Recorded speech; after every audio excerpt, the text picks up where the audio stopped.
Hello, my name is Sive Gallagher. I am a plastic and reconstructive surgeon. So in this video, we're going to talk about patients who have their breast implants removed because they feel their symptoms may be attributable to the breast implants, and what options are there for that patient to create a pretty breast again once the implant is removed.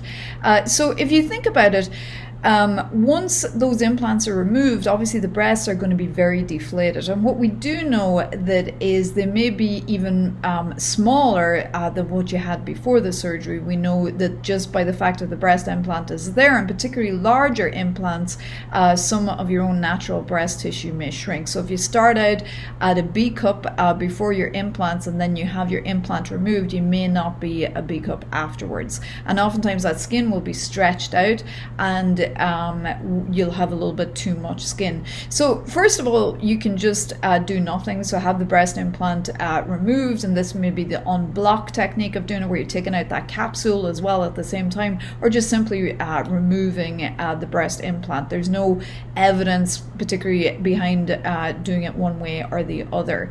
So you can decide to just go relatively flat and just accept the way the breast tissue is, and maybe with a view to down the line, you could see about doing a reconstructive or some sort of procedure to make it look more pretty. So that would be the first option. The second option would be to do what we call a mastopexy. So a mastopexy is really a breast lift, and what that means is, because we have too much skin, we have to take away some of that skin, and that means putting scars on the breast itself to reshape that breast and lift it after the breast implants are removed.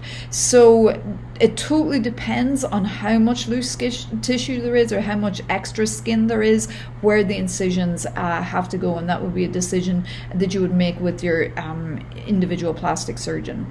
So mastopexy is pretty commonly done, and then the next question is, well, how can I have fuller breasts? I don't want to be completely flat, and what can I do in order to get a fuller breast without an implant?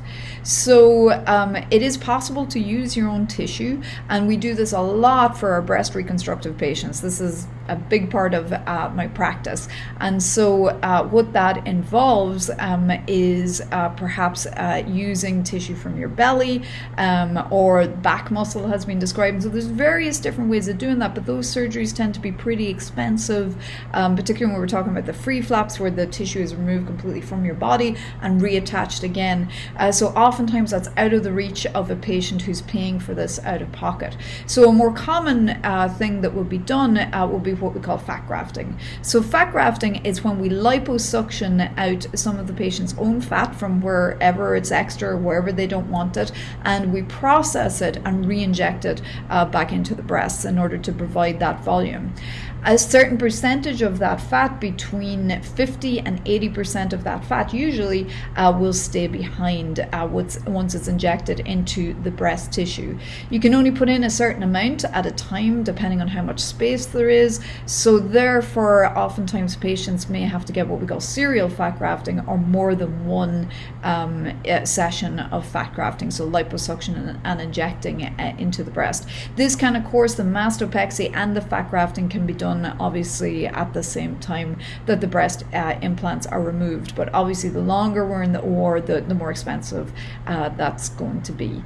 So those are the options basically for if you do choose to get your breast implants removed.